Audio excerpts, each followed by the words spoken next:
এই গ্যারেজটা 17 লাখ টাকাতে কে নিতেছে জানেন? গ্যারেজ তো ও নিতেছে না, গ্যারেজ দিতেছে ও, ওরে দিয়ে ও নিয়ে আইতাছে। বড় শখ করে বিদেশ থেকে আইলাম যে দেশে একটা কিছু কইরে খাবো, তার হইলো না। এই যে গ্যারেজ দিলাম, 2 দিন পর পর লোক থাকে না, শুধু লস আর লস। আসলে একটা কথা কি, নিজে না বুঝলে কোনো কিছু হয় না। তো আমি সিদ্ধান্ত নিছি আমি আবার বিদেশ চলে যাব। আগামী সপ্তাহে আমার টাকা জমা দেওয়ার ডেট। তো আমার সম্পদ বলতে তো এখন এই গ্যারেজটাই আছে। এখন আগামী সপ্তাহের মধ্যে আমার এই গ্যারেজটা তুই বেচার ব্যবস্থা করে দে। তুই শর্ট টাইমে বিদেশ চলে যাবি, আবার বলে আগামী মাসে টাকা জমা দেওয়ার ডেট। এত তাড়াতাড়ি গ্যারেজ তুই কার কাছে বেচবি ক? আচ্ছা আমি দেখতেছি, গ্যারেজটা বেচার ব্যবস্থা করতেছি, থাক তাহলে। হ্যাঁ আচ্ছা বন্ধু, গেলাম বন্ধু। ঠিক আছে যা, তো আমার ব্যাপারটা একটু দেখিস।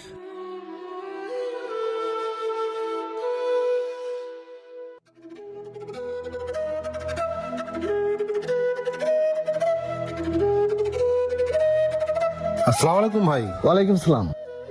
ভাই আপনি তো আমাকে চিনবেন না? জামগড়ে আমার একটা গ্যারেজ আছে, শুনলাম আপনি গ্যারেজটা নাকি আপনি সেল দিবেন।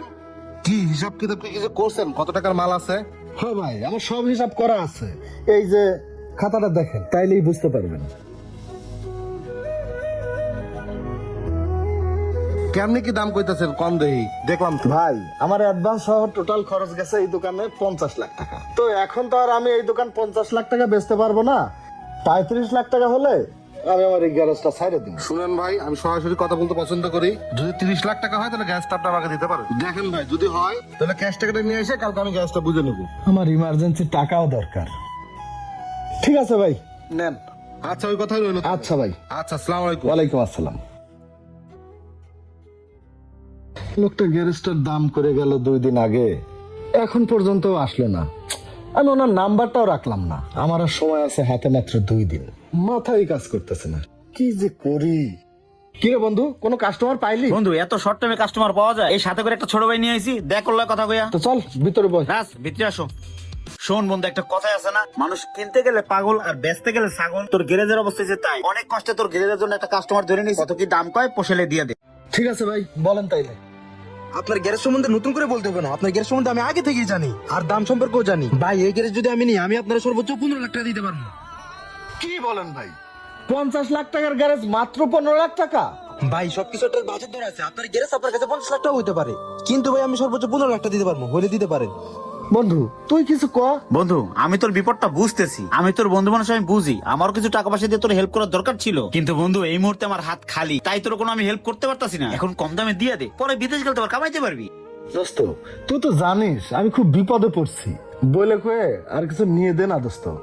আচ্ছা দাঁড়া, এই রাত শোনো, 15 লাখ না আর 2 লাখ দিয়ে দাও, 17 লাখ যাও। আরো 2 লাখ না? হ্যাঁ ওকে ভাই, আপনি বড় ভাই মানুষ, একটা আবদার রাখছেন।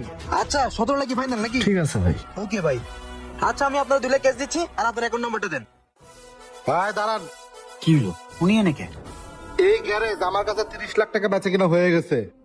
এই চাচা আপনি কি পাগল পাগল হয়ে গেছেন নাকি? এই গ্যারেজ অলরেডি ওনার সাথে আমার 17 লাখ টাকা ডিল হয়ে গেছে। আমি অলরেডি 3 লাখ টাকা ক্যাশ দিয়ে দিয়েছি। 17 লাখ টাকা দামের গ্যারেজ আপনি 30 লাখ টাকা কিভাবে বলেন? এই বেটা, এই গ্যারেজের দাম 30 লাখ টাকা আছে দেখে আমি 30 লাখ টাকা দাম বলছি। এই চাচা, এই গ্যারেজের দাম 30 লাখ থাক আর 50 লাখ থাক, ওই 17 লাখ টাকা দিয়ে গ্যারেজ কিনছে, গ্যারেজ কিনলে ওর কাছে আপনার কিনতে হইব।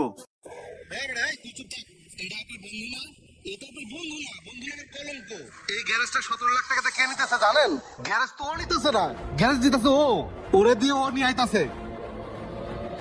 শুনেন আলমগীর ভাই, এই গ্যারেজটা পরের দিন আমার নিতে আসার কথা ছিল, কেন আসি নাই জানেন? আপনার এই বন্ধু আমার 4 দোকানে নিয়ে কান ভরা দিছে। তাহলে শুনেন। চাচা আসসালামু আলাইকুম, ভালো আছেন? ওয়ালাইকুম আসসালাম, চিনতে পারলাম না তো। চাচা আমার আপনি চিনবেন না, শুনলাম আলমগীরের গ্যারেজটা নাকি আপনি নিতেছেন, তা কত দিয়ে নিচ্ছেন? ও আলমগীরের গ্যারেজ, ওটা তো 30 লাখ টাকা দিয়ে নিয়ে নিছি। আপনার কি মাথা ঠিক আছে? আপনি ওই গ্যারেজ 30 লাখ টাকা দিয়ে নিতেছেন? শুনেন, আলমগীর হচ্ছে আমার ছোটবেলার বন্ধু, ওই আমার এই গ্যারেজ 20 লাখ টাকা চাচ্ছে, তাও আমি নেই নাই। কেন নেই জানেন? হ্যাঁ রে কাকা, গ্যারেজের সামনে যে রাস্তাটা দেখছেন না, রাস্তার কাজ চলতেছে, ওই রাস্তা কিন্তু আপনার একবারে গ্যারেজ পর্যন্ত পাইয়ে দিব। তখন গ্যারেজের সামনে আর জায়গা থাকবো না, ওইখানে আর বাইকটাকে ওয়াশ করতে পারবেন না, আর ওই গ্যারেজের যে পাসপত্র সবই পুরান, লস খাবেন আপনি। শুনেন, আমি সবসময় সত্য কথা বলতে পছন্দ করি, আমি চাই না একটা লোক থেকে যাক, বোঝেন নাই? তাহলে তো বাবা আমি গ্যারেজ নিব না। এই তো চাচা, আপনি বুদ্ধিমান মানুষ, আপনার থেকে সহজ সরল মনে হইতাছে, এই জন্য আপনার বাঁচাই দিলাম। থাকেন তাহলে, আসসালামু আলাইকুম। ওয়ালাইকুম আসসালাম। দিসি বেস লাগায়া এবার গ্যারেজ বেস। শুনেন আলমগীর ভাই, এই বিষয়টা যখন আমি বুঝতে পারছি তখনই আমি সাথে সাথে চলে আসছি। এই যাবৎ আপনার দোকানে যতগুলো কাস্টমার আসছে সব কাস্টমার গুলো ভাঙানি দিছে যাতে ও গ্যাসটা কম দামে নিতে পারে। ও তা আস্তাক টাকা আমি সামান্য কটা টাকার লোক সামলাতে পারলো না। শুনুন ভাই, সবসময় শুনছি বন্ধু বন্ধুর বিপদে থাকে। এ আপনার কেমন বন্ধু? যাই হোক, আপনার তো খাবরেন না। এই নেন 30 লাখ টাকার চেক, কালকে আমি আইসা গ্যাসটা বুঝে দেবো। আচ্ছা ভাই, আর যদি পারেন এরকম বন্ধু লাত্তি মারে খেতাই দিয়েন। ঠিক আছে ভাই, যান। কি রে বন্ধু, তুই কি ছোটবেলার কথা ভুলে গেছিস? বাড়িতে যখন মাই খিচুড়ি রান্না করতো, আমরা দুজন এক প্লেটে খাইতাম।